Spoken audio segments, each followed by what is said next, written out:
Properties of algebraic equation समझने के पहले अपन ऑर्डर ऑफ इक्वेशन को समझते हैं। फर्स्ट ऑर्डर इक्वेशन क्या होता है जिसमें पावर ऑफ एक्स 1 हो, तो इक्वेशन हुआ a x plus b equal to 0। Second order equation क्या होता है a x square plus b x plus c equal to 0 होगा, जिसमें पावर ऑफ एक्स 2 होगा। थर्ड ऑर्डर इक्वेशन जिसमें हाईएस्ट पावर ऑफ एक्स 3 होगा, a not x cube plus a one x square plus a two x plus a three equal to 0।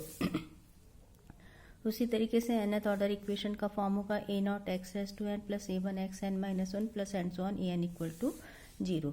ठीक है, तो ये इतने हैं कि अपन के पास जितने ऑर्डर है उतना क्या होगा, उसका मैक्सिमम पावर होगा, तो वो ऑर्डर ऑफ इक्वेशन को डिफाइन करते हैं। अब अपन डिफाइन करते हैं कि नंबर ऑफ रूट्स क्या होंगे। तो नंबर ऑफ रूट्स फाइंड करने के लिए जितने ऑर्डर का इक्वेशन होता है वो उसका रूट होता है। जैसे लीनियर इक्वेशन बोल रहे हैं या फर्स्ट ऑर्डर इक्वेशन बोल रहे हैं तो नंबर ऑफ रूट कितना होगा, 2 होगा। सेकेंड ऑर्डर इक्वेशन में नंबर ऑफ रूट्स कितने होंगे, 2। थर्ड ऑर्डर इक्वेशन में नंबर ऑफ रूट्स कितने होंगे, 3। nth ऑर्डर इक्वेशन में नंबर ऑफ रूट्स कितने होंगे, n। अब ये पता करते हैं कि रूट्स पॉजिटिव है कि नहीं, पोजीशन ऑफ रूट डिफाइन करना है, मतलब n की पोजीशन डिफाइन करनी, रूट x की पोजीशन डिफाइन करनी कि वो कहाँ आ सकता है। तो उसके लिए अपन क्या करते हैं, इंटरमीडिएट वैल्यू प्रॉपर्टी यूज़ करते हैं। उसमें क्या होता है, जो इक्वेशन है उसको एफ एक्स से डिफाइन कर रहे हैं और x को रिप्लेस करते हैं 2 नंबर से। अगर f ऑफ a पे वैल्यू पॉजिटिव है और f ऑफ b पे वैल्यू नेगेटिव है, it means if f of a and f of b have different sign, then the equation fx equal to 0 has at least one root between x equal to a and x equal to b। इसका मतलब यह है कि एक a point पे अगर function की value positive है, b पॉइंट पे अगर फंक्शन की वैल्यू नेगेटिव है, तो a और b के बीच में कोई ऐसा पॉइंट x लाई करेगा जिस पे फंक्शन की वैल्यू क्या हो जाएगी, 0। इसको अपन बोलते हैं intermediate value property. Position of root मतलब x की रूट कहाँ बिलोंग करेगा, a और b के बीच में लाई करेगा। तो ये इंटरमीडिएट वैल्यू प्रॉपर्टी से अपन को क्या पता चलता है, पोजीशन ऑफ रूट, रूट कहाँ पे लाई करना है। अब अपन डिफाइन करते हैं कि रूट क्या है, पॉजिटिव है, नेगेटिव है या कॉम्प्लेक्स फॉर्म पे है। तो ये तो पता चल गया कि नंबर ऑफ रूट्स कितने होते हैं, जितने ऑर्डर का इक्वेशन है उतने रूट होते हैं। अब अपन को ये पता करना है कि नंबर ऑफ पॉजिटिव रूट कितने होंगे, नंबर ऑफ नेगेटिव रूट कितने होंगे, नंबर ऑफ कॉम्प्लेक्स रूट कितने होंगे। तो इस पता करने के लिए रूल को जो बोलते हैं डेस्कार्ट रूल ऑफ साइन बोलते हैं।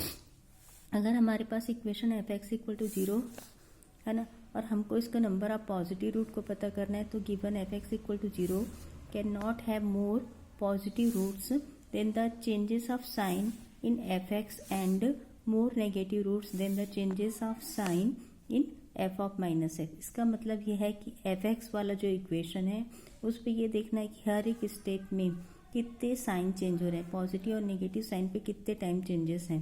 कितने टाइम चेंजेस होंगे वो क्या होगा, नंबर ऑफ पॉजिटिव रूट होगा। एक्स को माइनस एक्स से रिप्लेस करना, फिर इक्वेशन में देखना कि प्लस साइन और माइनस साइन कितने बार चेंज हुए हैं, जितने टाइम चेंज होंगे उतने नंबर ऑफ नेगेटिव रूट होंगे।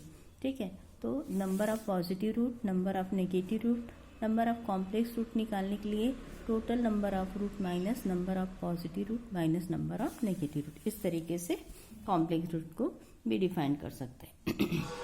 अब ये डिफाइन करना है कि relation between roots and coefficient. अगर अपन क्वाड्रेटिक इक्वेशन की बात कर रहे हैं, क्वाड्रेटिक इक्वेशन मतलब सेकेंड ऑर्डर इक्वेशन होगा जिसमें रूट्स 2 होंगे। एक रूट अगर अपन अल्फा से डिफाइन कर रहे हैं, सेकेंड रूट अगर बीटा से डिफाइन कर रहे हैं, तो इक्वेशन का फॉर्म होता है X square minus sum of the root plus product of the root equal to 0। मतलब X square minus alpha plus beta X plus alpha beta equal to 0 है ना। तो रूट है अगर, तो अपन उसका फॉर्म कैसे करते हैं, एक्स माइनस अल्फा और एक्स माइनस बीटा को अगर मल्टीप्लाई करेंगे तो इसी फॉर्म पे वो चेंज हो जाता है। क्यूबिक रूट के लिए भी इसी तरीके से लेके चलना है। क्यूबिक रूट मतलब थर्ड ऑर्डर इक्वेशन है, नंबर ऑफ रूट 3 हो जाएंगे, अल्फा 1 अल्फा 2 और अल्फा 3। इक्वेशन उसी फॉर्म पे अरेंज होगा, एक्स क्यूब होगा, क्यूबिक है तो minus sum of the root into X square plus sum of the product of the 2 root into X minus product of the root equal to 0। ठीक है, उसी तरीके से अगर हमारे पास इक्वेशन है सेकेंड ऑर्डर इक्वेशन, अगर a not x square plus a one x plus a two equal to 0 है, तो सम ऑफ द रूट कैसे निकालेंगे, minus a one upon a zero से। ठीक है, प्रोडक्ट ऑफ द रूट कैसे निकलेगा, a two by a zero से। क्यूबिक इक्वेशन का फॉर्म है तो सम ऑफ द रूट कैसे मिलेंगे, minus a one by a not से। सम of the product of the 2 root किससे मिलेगा अपन को, ये फर्स्ट टर्म पॉजिटिव नेगेटिव होता है तो सेकंड क्या होगा, पॉजिटिव होगा, A2 बाई A0 से। Third root product of the roots क्या मिलेंगे, -A3 बाई A0। इसी प्रकार nth ऑर्डर इक्वेशन है अगर हमारे पास, तो उसमें नंबर ऑफ रूट्स कितने होंगे, n होंगे। उसमें भी इसी प्रॉपर्टी को अपन यूज करेंगे। प्रोडक्ट ऑफ द रूट का फॉर्मूला क्या होगा, -1n an/A0। n अगर पॉजिटिव है तो पॉजिटिव वैल्यू होगी, n अगर इवन नंबर है तो पॉजिटिव वैल्यू होगी, n अगर ऑड नंबर है तो नेगेटिव वैल्यू होगी। That's all, thank you.